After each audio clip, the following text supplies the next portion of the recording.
One of the challenges of this movie in terms of design was it needed to be consistent with the timeline and the reality of what Star Trek did as a series. Star Trek kind of created its own visual language and design. It's amazing to me how we got away with what we did. We were on a very, very skimpy budget. And in a way that served us well because we did not have money for great sets. So the stories really had to rely very strongly on the people. We wanted to pay tribute to the original TV series. On the other hand, it needed to look like something that for today's audience, you know, futuristic and cool. We wanted to take it to the next level. This is a big budget movie and not a TV show. The movie definitely has this kind of future retro feel to it. The first part of the movie, our Kelvin spaceship sequence, refers to sci-fi of like the late 30s, like the Buster Crabs stuff, and also like the early 50s things like The Day the Earth Stood Still. That's all kind of mashed together to create this look that's 30 years before our main story. The whole feeling for this scene is kind of very tense and it's about to get worse.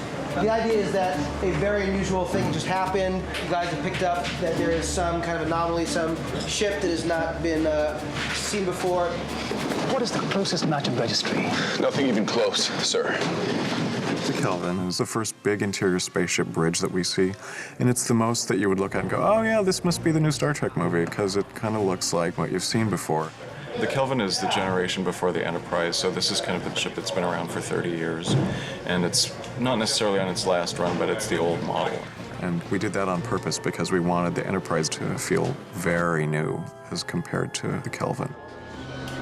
Yeah, it's hard to make something like a spaceship look real, you know? They need to look like they actually kind of work, as opposed to being like cardboard boxes in space. It's the details that Scott did, like, for example, on the Kelvin. There's little things that you don't even think about, which is there's like handrails all around, which are, you know, it makes sense because, you know, you're in space and you'll get knocked around. If you look at the set of my ship, it's not the pristine, computerized ship. It's one of those worn down ships which has been out there, and the seats are a little bit worn down. It's that kind of a feel to it, which makes it more real. We're putting a little history on the chair. All remaining powers to forward shields. Prepare shuttles for evacuation. Great. JJ very much wanted to show the machine rooms and the guts of the spaceships in a hugely dramatic way. Usually in Star Trek, you see the bridge and you see the corridors, but you really don't have a sense of how big those ships are. So we wanted to find places where we could shoot and really give it scope. Slow 10, Kitty. You're racing for your lives, okay? Move! JJ's a master, and Scott Chambliss did a tremendous job of finding locations that you don't have to build a set. You can leverage off existing locations. Initially, we scouted the Long Beach generating station for the cell block. Then when we saw a particular area, JJ fell in love with it for the engine room of the Kelvin. The Kelvin was supposed to be something that had been in service for years. So when we're in the shuttle bay and in the machine rooms, we're actually in the Long Beach power plant that was built in the 1930s, and it's enormous, and it feels like a place that's been around forever, which is how we wanted the Kelvin to feel. I'm not sure if we're in a submarine, on a tanker, or in deep space, but whatever it is, it's great. It had all the wear and tear, and the texture that JJ and I love working with, the layers and layers of reality and the dirt and the grime. And it's like this big, creepy, eerie, echoey, dark, dingy building, and you walk through it and you think, God, I don't even have to act. This is incredible. There's a big one. Just keep breathing, you'll be fine. And the baby too, right? And the baby too.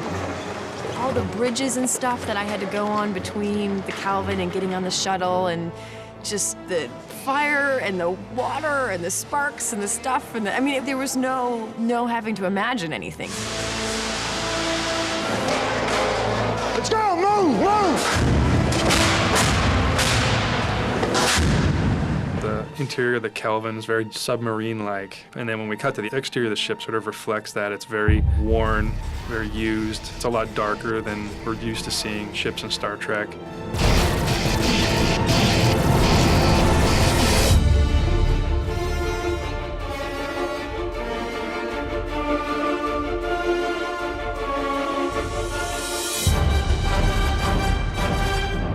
We we wanted the Enterprise, even though it's going to be set up like the Enterprise was on the TV show, to feel very new and sexy. What JJ wanted and what Scott wanted were both the same thing, which was to remain true to the original feel of the Enterprise, but actually make it look cool, functional, but also futuristic, you know, because this is happening 300 years in the future. Scott Chambliss had a team of designers on the show early on doing versions of the Enterprise.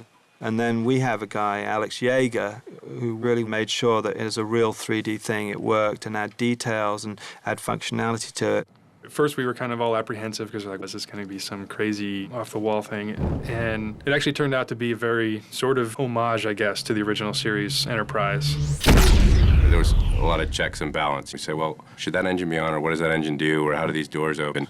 And we check with the experts. Fortunately, a couple guys in the model department were big experts on it. When it came to kind of deciding what we're going to do with it, it was definitely a task that weighted heavily on all of us.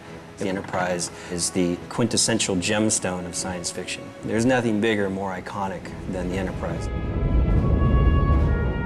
I worked with all the Enterprises in miniature form with the exception of the original one. And this ship got a little bit of stuff from the original Enterprise, from the original TV series, and then we have a lot of the elements that you'd see on the Enterprise A.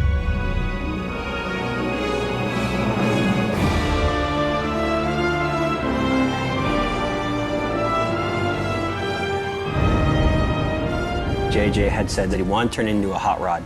And that's what I'm most proud about, actually, was that we did turn the Enterprise into kind of this hot rod thing.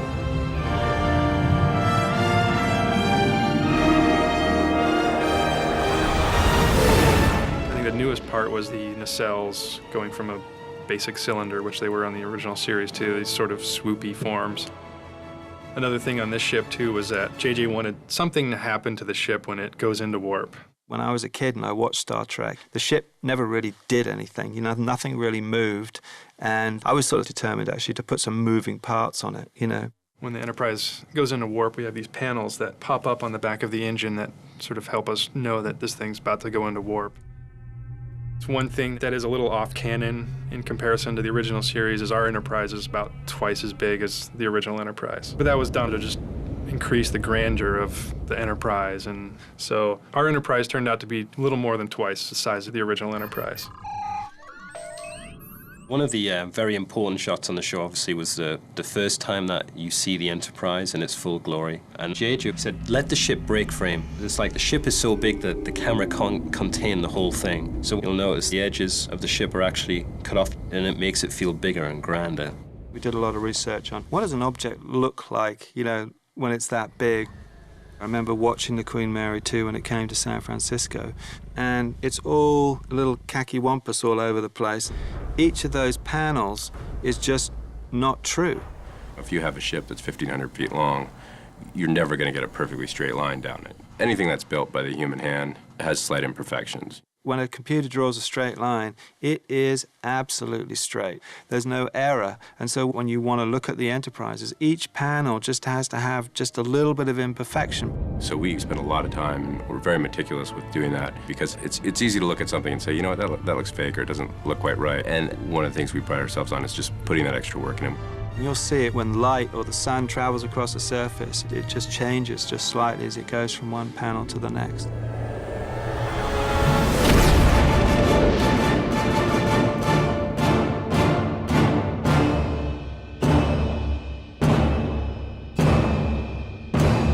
As the ship passes us, we're doing this. So at the end of the shot is the Enterprise flying upside down away from us. We talked about this even before we started making the movie, and is you want to connect your people to where they are and the environment that they're in.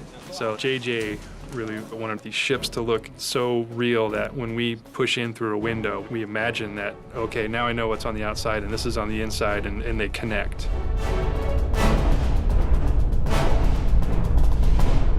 And the Long Beach power plant actually dictated the fact that we needed to get in the Budweiser location because JJ was so excited about the scale and the size and the scope for the Kelvin.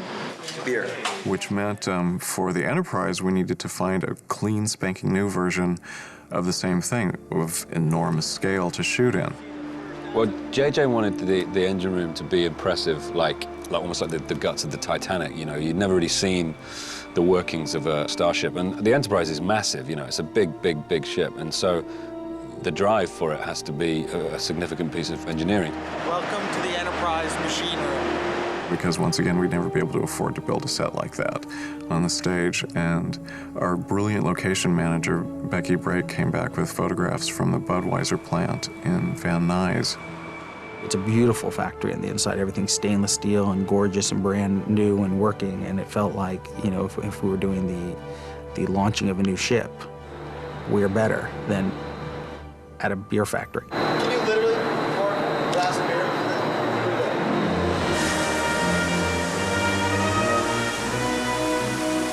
The whole Budweiser plant was the interior of the Enterprise. We had the weapons bay.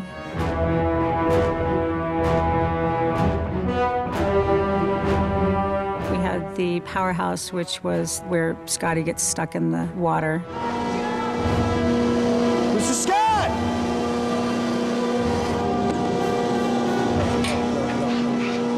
Hold on! Hold on! And then several corridors. And we had the amazing room where the huge vats of beer are stored, which looks fantastic. It was very, very important that we found a good partner that we could do business with. The people at Budweiser were incredible to work with. They did nothing but help us. So it was really challenging to shoot in all those locations, and they were really easy to work with. The challenge at Budweiser was that cinematically it was fantastic looking, but the fact that it was a food processing plant, the FDA requirements, the restrictions, the odor, like there were just different challenges there that I had not ever been exposed to before. We were not permitted to even have popcorn in our craft service truck because of the odor. Like the pipe room where Scotty's going through the orange pipes, that thing was so noisy. It was the loudest place you could ever imagine. We had to get helicopter headsets just to talk to each other. And it was hot in there and just like wore you down. And where Uhura's monitoring station is, that was kept at like 41 degrees nonstop, so everybody's in parkas. Smile, ladies, you're on camera. I'm freezing. And there was one tank top station that we had just a little scene in that only 7 people could be up there at any given time because it was such an environmentally sensitive place. But it was worth it. I mean, the scale of that place was phenomenal. It's another testament to JJ that he wanted to give the Enterprise a sense of reality, a sense of actual space, as something that couldn't be provided by computer graphics or plates or effects. And the Budweiser plant provided that. Set and go, energy, ready, and action.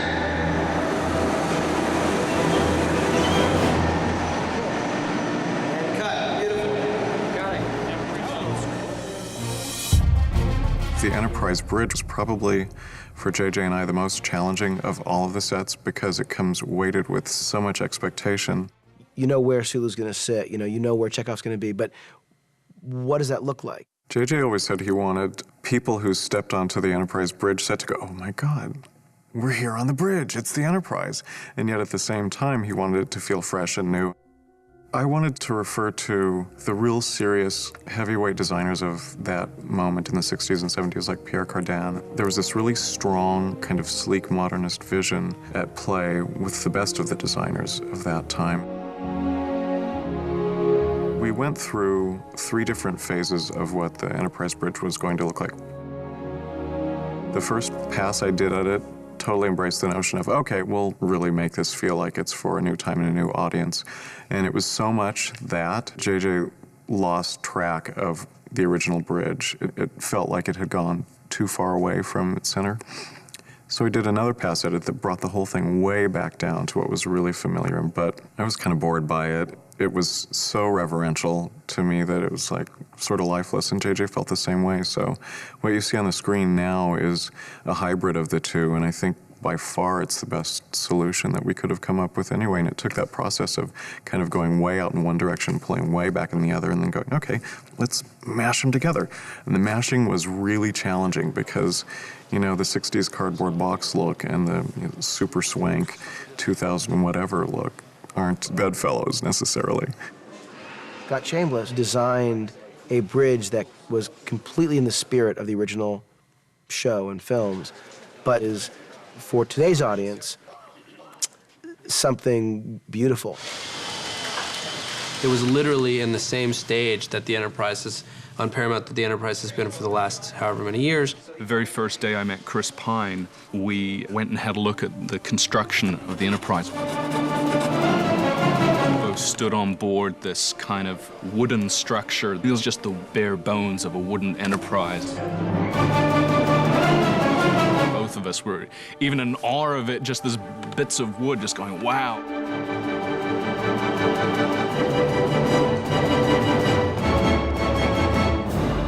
Obviously, this is a set that I'd seen every iteration of design and under construction and the models and everything. But that first day walking onto the bridge and seeing all the lights on, it actually had a feeling of, you know, being somewhere special, even though, you know, it's just a movie, it's just a set, but it felt like, oh wow, this is real, we're actually doing this. It was epic. It was truly, truly epic. You look around and you're like, I am now on the Enterprise.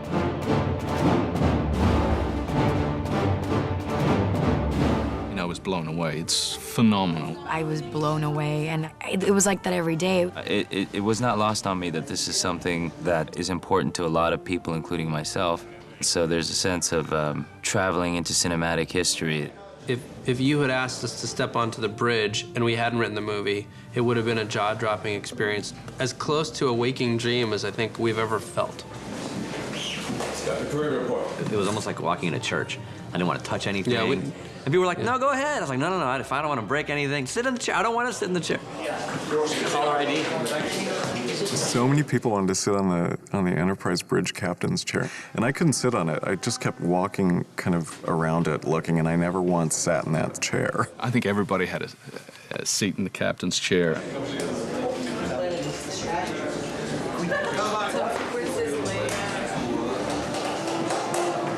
At the end, finally I did, but I waited till, I didn't want to jinx it. I was one of the last to sit in the chair. Did you ever sit in the chair? I didn't sit in the chair. I couldn't sit in the chair. What's great about Mr. Shatner is that he is a classically trained actor. He's got wonderful posture. There's kind of a way that he moves that is almost balletic. And there's a way that he moves to the captain's chair that is very authoritative and almost balletic. And I talked to JJ about the first time that I take over as captain to kind of get in the classic Shatner cadence, just to cue the audience in. Maneuvering thrusters, Mr. Sulu. Take us out. Aye, aye, Captain.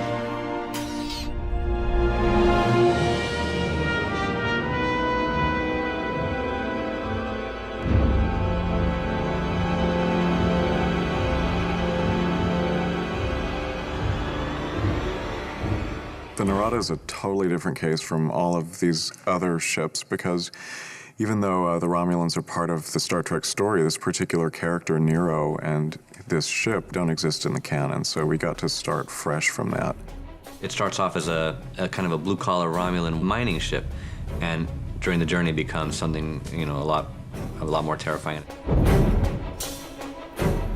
The Romulans, they're much more emotionally based and very violent, and so it started occurring to me that it might make sense for the Narada to be very much more like an organism as opposed to a scientific industrial product. And from that, the first thought I had was the architecture of Gaudi, who himself was completely influenced by, you know, the skeleton and the bones and all that stuff. 7-mile-long ship, massive ship, and you see the artwork and you say, okay, we have to build this. We've never built anything anywhere near that size. So here you can see the Enterprise, 2,500 feet long, and compared to the Kelvin, which is 1,500 feet long. And then even Spock's ship, which is only 178 feet. And then compared to the Narada, which is 30,737. It's just a massive model, you know, it is absolutely huge, and we have the best model builders in the world, you know. Those guys, you know, took on that challenge. When we build things in computers, they have to be one-to-one scale for you to get a connection to how big or how small the thing is. So it is actually physically in units 7 miles long in the computer. It's kind of like drawing on paper. So if I was drawing a picture of you and I drew it about this big, you would only get so much information. But if I drew you the size that you are, you would get everything, all the information that was actually there. It's why it's imperative to make things at one-to-one scale. You got to put enough detail in there to sell the idea of how big the thing is. And that's what sells good CG from bad CG, in my opinion. It's always scale. If it doesn't look big and it's supposed to be big, I want my money back. Literally, a frame of the Narada might take 24 hours to generate, you know. And you look at the number of shots in the movie, it's just it's a massive task.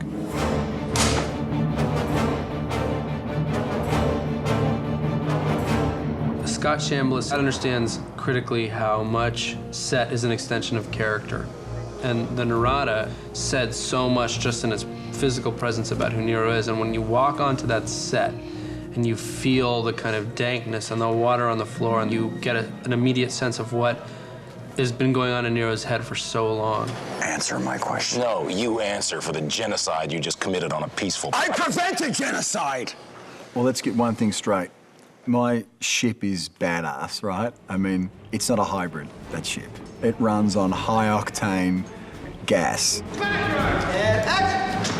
Sir, there's another Federation ship! Destroy it too! Wait! The hull! Magnify! The Narada was supposed to breathe and drip and ooze, and it's just part of its function as an organism in space, not literally an organism, but that sort of technology. And so we started with the notion of having all these cables and pipes that you see on the set. Those were supposed to be like the ligaments and tendons and nerves of the ship. I love the fact that they'd gone with this whole notion of like exposed wiring and exposed everything, and it wasn't some kind of sleek spaceship where everything was concealed.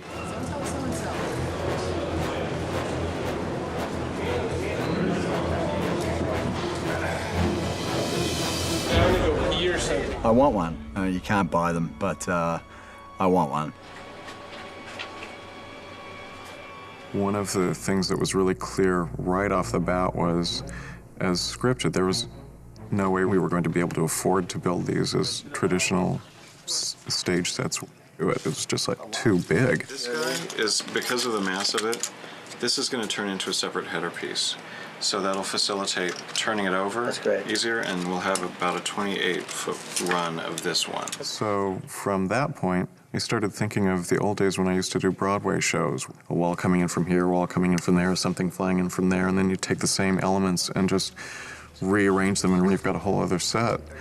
I thought that might be the way to approach this, create anchor pieces that we just keep reconfiguring to create new spaces, and JJ totally embraced that notion right off the bat. This is fantastic, you know? Cool. I love it.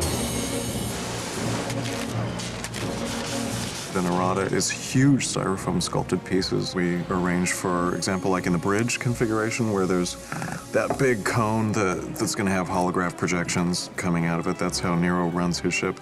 That big cone, once we finished that set, came down, came apart, turned into walls, turned upside down, went to one side of the stage, then to another side of the stage, and we just reconfigure everything to create new spaces.